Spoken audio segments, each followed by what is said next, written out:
पर आप बहुत बेहतरीन रिटर्न्स आते हुए देखते हैं।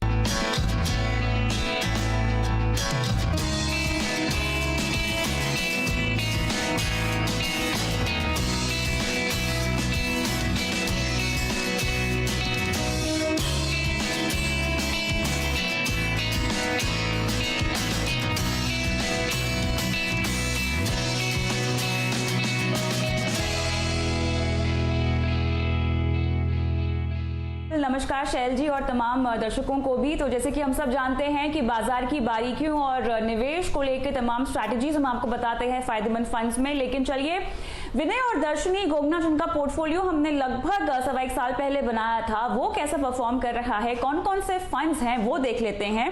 देखिए, फ्लेक्सी कैप कैटेगरी में इनके पास 2 फंड्स हैं जो शानदार परफॉर्मेंस दिखा रहे हैं। यूटीआई फ्लेक्सी कैप, जिस पर विस्तार से हम शो पर आज बात करने वाले हैं, और पराग पारेख का फ्लेक्सी कैप फंड है जो इनको दमदार रिटर्न्स दे रहा है, खासतौर से पिछले 1 साल में। उसके बाद एक्सिस ब्लू चिप और साथ ही ICICI pru balance advantage fund इनको रेकमेंड किया गया है। तमाम रिटर्न्स आपकी स्क्रीन पे फ्लैश हो रहे हैं।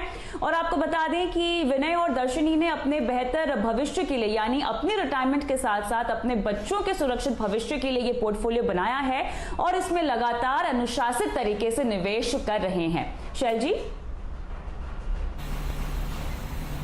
चलिए, आपके सामने रिटर्न्स बहुत बढ़िया तरीके से स्क्रीन पर चहकते हुए दिख रहे हैं।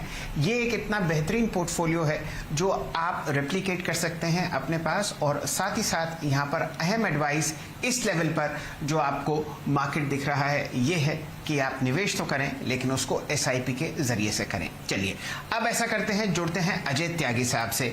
त्यागी साहब, आपके फंड्स के डिटेल जो हैं वो हमारे स्क्रीन पर चल ही रहे हैं। यूटीआई फ्लेक्सी कैप फंड ने बहुत ही बेहतरीन रिटर्न्स दिए हैं निवेशकों को। मई सन 1991 में ये फंड लॉन्च हुआ था और अब तक आप बहुत शानदार रिटर्न्स आते हुए देख रहे हैं। त्यागी साहब, बताइए किस हिसाब से आप बाजार में इस मोमेंटम को पढ़ रहे हैं।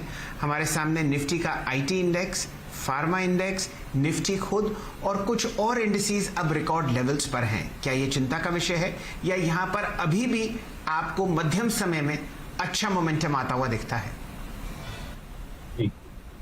शैलेंद्र जी और कविता जी, मेरा बहुत बहुत नमस्कार आपको। देखिए, जहाँ तक बाजारों के स्तर की बात करी जाए, मैं समझता हूँ जब भी बाजार एक न्यू हाई या एक बहुत ही उच्च स्तर पे पहुँचते हैं, निवेशकों की ज़बान पे सबसे ज़रूरी प्रश्न और अहम प्रश्न यही रहता है कि क्या इकोनॉमी, क्या मार्केट्स ओवरहीटेड हैं, क्या मोमेंटम इन बाज़ारों को बहुत आगे तक बढ़ा के ले गया है, क्या कोई करेक्शन आने वाला है। देखिए, शॉर्ट टर्म के अंदर कभी भी करेक्शन आ सकता है और इसके कई कारण हो सकते हैं। पॉलिटिक्स, ग्लोबल जियोपॉलिटिक्स, जैसा कि हम हाल फिलहाल में देख रहे हैं, इन्फ्लेशन का बढ़ना।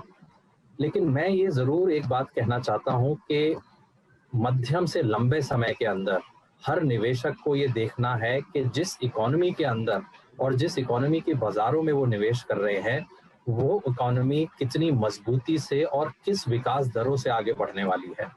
इस संदर्भ में मैं ये कह सकता हूं कि हिंदुस्तान के पिछले 3 से 4 साल जरूर कुछ कमजोर रहे हों। इसके कई कारण रहे हैं। डीमोनेटाइजेशन, जीएसटी की प्रक्रिया, हमने देखा आईएलएनएफएस क्राइसिस हुआ था जिसके चलते नॉन बैंकिंग क्षेत्र के अंदर एक अच्छा खासा नुकसान देखा गया, जिसकी वजह से क्रेडिट ग्रोथ हमारी इकोनॉमी में बहुत ही कमजोर रही। और फिर ये कोरोना काल। लेकिन हिंदुस्तान की जो स्थायी दरें हैं विकास की, वो मैं समझता हूँ 6 से 7% है और होपफुली हम अगले 6 महीनों में उसी की तरफ बढ़ेंगे। एक कमजोर बेस होने की वजह से अगले 6 से 9 महीनों में जरूर हमारी दर कुछ ज्यादा मजबूत दिखाई देंगी, लेकिन एक एवरेज स्तर जो है 6 से 7% का मुझे लगता है कि आने वाले कई वर्षों में देखा जाएगा, जिसके चलते बिजनेसेस को, व्यवसायों को एक अच्छी खासी मजबूत अर्निंग्स ग्रोथ देखने को मिलेगी। और मैं समझता हूँ यही एक मूल कारण है जिसके चलते बाजार आने वाले 3 से 5 साल में निवेशकों को अच्छे खासे अपॉर्चुनिटीज देंगे वेल्थ क्रिएट करने के लिए। जहां तक हाल फिलहाल की बात है कि आईटी चला है, फार्मा चला है, देखिए ये सिलसिला हमेशा जारी रहेगा। कोई सेक्टर किसी एक तिमाही में या 6 महीने के अंदर मजबूत रहेगा, कोई और सेक्टर कमजोर रह सकता है, जैसे कि बैंकिंग क्षेत्र पिछले 6 महीने में कमजोर रहा है।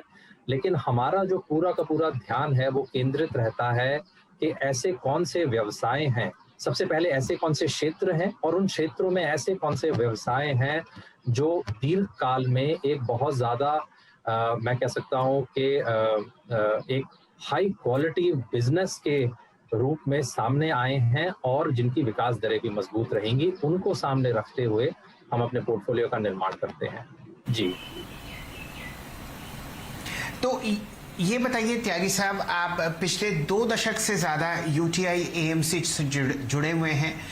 आपके हिसाब से कौन से ऐसे 2 या 3 सेक्टर्स होंगे जहां पर ना सिर्फ फ्लेक्सी कैप फंड बल्कि यूटीआई एएमसी आपको निवेश करता हुआ दिखेगा आगे आने वाले 3 या 4 क्वार्टर्स में? देखिए, मुझे लगता है कि फिलहाल जिस तरह से एक नकारात्मक व्यू निवेशकों ने बैंकिंग क्षेत्र के प्रति लिया हुआ है, उसके चलते बैंकिंग क्षेत्र